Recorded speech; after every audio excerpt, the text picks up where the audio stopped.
Good morning. My name is Meenu Goyal and I am the POSH facilitator. Welcome back to the second session of sexual harassment.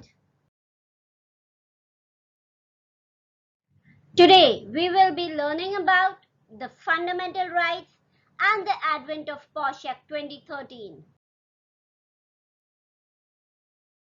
Fundamental rights. The Constitution of India, Preamble. What are fundamental rights? Fundamental rights are those rights which are essential for intellectual, moral, and spiritual development of citizens of India. As these rights are fundamental or essential for existence and all-round development of individual, hence they are called fundamental rights. They are enshrined in Part 3, Article 12 to 35 of the Constitution of India. Our fundamental rights: right to equality, right against exploitation, cultural and educational right, right to freedom of expression, right to freedom of religion, right to constitutional remedies.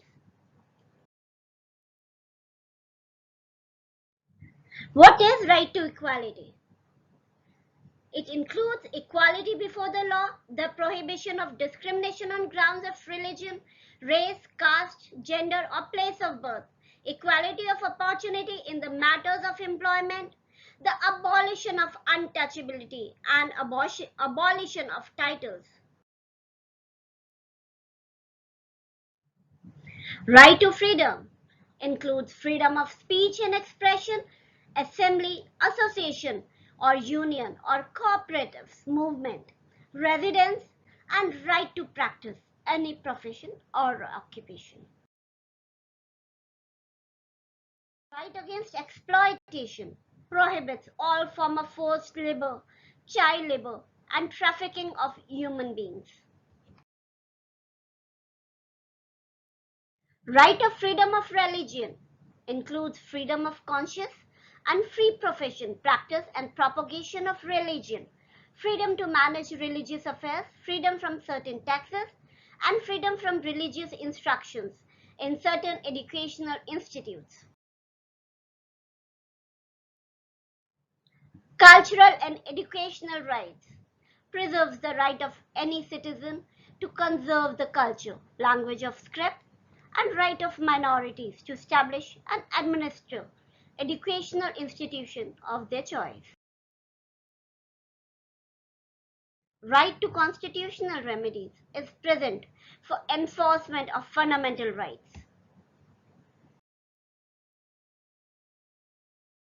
The Act recognizes that sexual harassment constitutes a violation of fundamental rights of women and their right to life and to live with dignity and carry on any profession, trade, or business in an environment free from sexual harassment.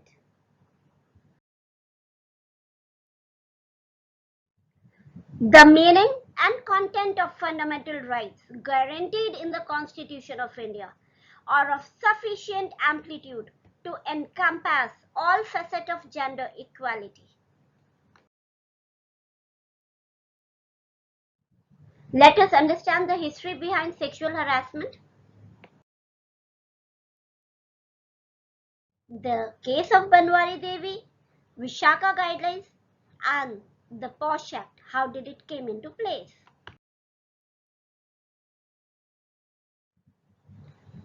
CEDAW came much before the Supreme Court in the case of Vishaka versus State of Rajasthan recognized sexual harassment as violation of human rights and introduced guidelines for the employers. And after much of it, in December 13, the POSH Act came into place.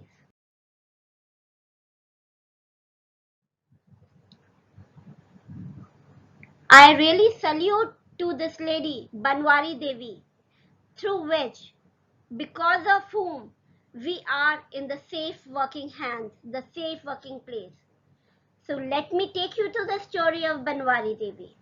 She was an Indian Dalit woman, stays in the village Bhateri, 55 kilometers away from Rajasthan. She was the winner of Nirja Bhadot Memorial Award. So let me just take you quickly to her story.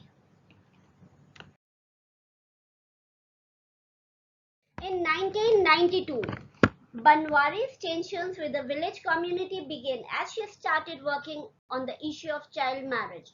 She, along with the other Satins, ran door-to-door campaign to sensitize the community members against child marriage.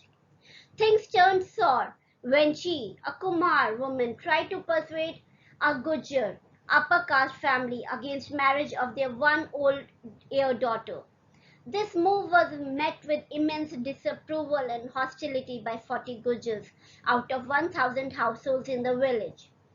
The DSP and SGO also started making rounds in the village to stop child marriage. They succeeded to prevent this, but only for a day. The child was married the next day, and no police action was taken. After this incident, Banwari and her husband were socially boycotted by the entire community. Her fields were destroyed and fodder was taken. The Gujar community was instructed to neither sell their goods to Banwari nor buy from her. Moreover, those who tried to lend her a helping hand was threatened by the Gujars and forced to withdraw support. This nightmare got only worse when one day Banwari and her husband was walking in the fields and the Gujar with other Gujar men came and began to beat her husband. When she protested, they pinned her down and gang rape taking turns. Banwari told her co-worker about the rape and they both went to the police station to register an FIR. The DSP and Thanedar displayed immense skepticism and indifference towards the incident. They humiliated her with the questions like, "Do you even know what rape is?" And only after an hours of humiliation did they agree to lodge in her FIR. After this, Banwari was directed to the PHC for medical examination. The male doctor at the PHC refused to examine her and further referred her to the SMC hospital in Jaipur. When she arrived to the hospital, the doctor demanded an order from the magistrate to conduct the examination, which was not a rule. The law that maintains a victim to produce such an order before medical examiner. Things finally moved on when the director of DWCD put pressure on the police. The medical examination happened, but just for a namesake. The magistrate had given orders for the general medical examination, not rape. The medical report stated that the injuries on Banwari's hands and legs were caused by the blunt in a simple instrument. Therefore, Banwari and her husband were sent back to Basti Thana, where she was asked to deposit her lehenga as an evidence. In absence of alternative clothing, Banwari had to cover herself with her husband's blood-stained turban as they walked 3 kilometers to the nearest Satin's house at 1 a.m. Banwari's fellow villagers accused her of lying and fabricating the entire accident, continuing to boycott her as they did before. However, she did receive significant support from various women's rights groups. They organized a meeting with the villagers to discuss the realities of the incident.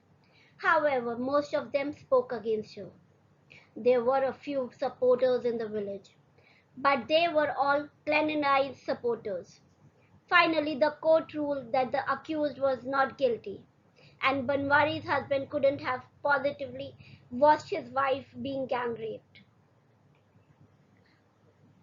Although Banwari never received judgment and justice, her case brought significant victories for the women's movement in India.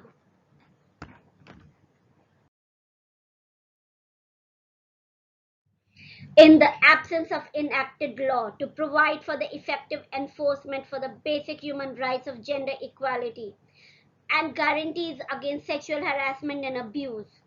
We lay down the guidelines and norms specified herein for due observance at all workplaces or other institutions until a legislation is enacted for this purpose. And it is further emphasized that this would be treated as a law declared by the court under Article 141 of the Constitution. The judgment of August 1997 provided the basic definition of sexual harassment at workplace and provided guidelines to deal with it.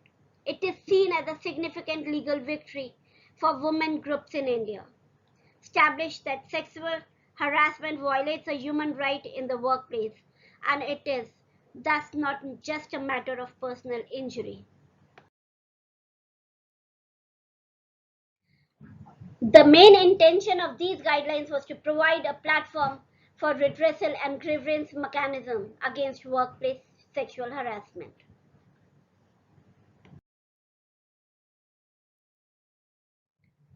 By adopting the Vishaka guidelines and recommendation of Justice Verma Committee, the Parliament enacted the Sexual Harassment of Women at Workplace Prevention, Prohibition and Redressal Act in 2013. Read with the Sexual Harassment of Women at Workplace Prohibition, Prevention and Redressal Rules 2013, effective December 2013. The Statute Act supersedes the Vishaka Guidelines for Prevention of Sexual Harassment introduced by the Supreme Court of India. This was for whole of India and only for the protection of women at workplace. The Gazette of India. The Preamble to the Constitution of India, Equality of Status and Opportunity. An act to provide protection against sexual harassment of women at workplace and for the prevention and redressal of complaints of sexual harassment and for matters connected therein and incidental thereto. No woman shall be subjected to sexual harassment at any workplace. That's all for today. See you in our upcoming session.